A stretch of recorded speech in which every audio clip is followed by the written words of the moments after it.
ഇതാണ് ചേനയുടെ ഇല. ഇന്ന് കർക്കിടക മാസത്തിലെ ഒരു ഉപ്പേരി. 10 ഇലകളിൽ ഒരു ഇലയാണ് ഇന്ന് ഞാൻ ഉണ്ടാക്കാൻ പോകുന്നത്. ചേനയുടെ ഇല നന്നായിട്ട് അതൊന്നെടുത്ത് അതിനെ ചെറുതായിട്ട് അരിയുക. എന്നിട്ട്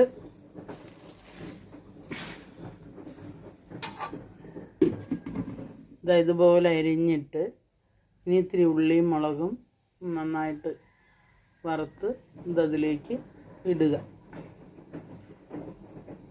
കർക്കിടക മാസത്തിലെ 10 ഇലകളിൽ ഏറ്റവും ഔഷധ ഗുണമുള്ള ഒരു ഇലയാണ് ചേമ്പിൻ്റെ ഇല.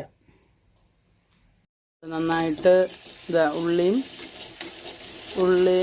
മുളകും ഇത്തിരി നന്നായിട്ടൊന്ന്, ഒരുപാട് ചോക്കണ്ട, ഒരിത്തിരി ചുമക്കുക, ഇത്ര മതി. ഒന്ന് ചുമന്ന അതിലേക്ക് നമ്മൾ നമ്മുടെ ചേനയുടെ ഇല ഇടുന്നു.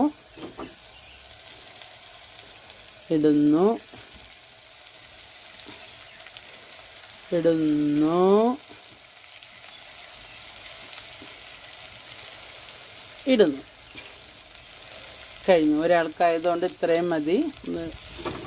ഇതെങ്ങനെ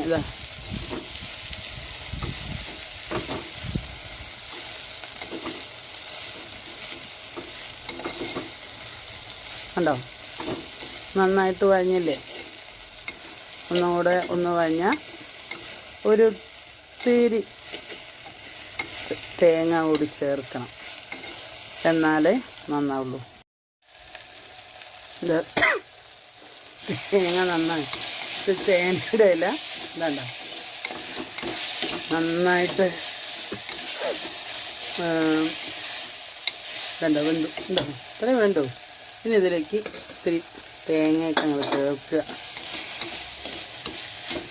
തേങ്ങ ആവശ്യത്തിനിട്ട്, എനിക്ക് തേങ്ങയൊക്കെ ഇത്തിരി ഇഷ്ടമാണ്. അപ്പോൾ ഞാൻ ആവശ്യത്തിന് നിങ്ങൾ ചേർത്താൽ മതി. എനിക്ക് തേങ്ങ വേണം എന്തിലും. അതുകൊണ്ട് ഉപ്പേരി റെഡി. ഗ്യാസ് ഓഫ് ചെയ്തു വയ്ക്കുന്നു.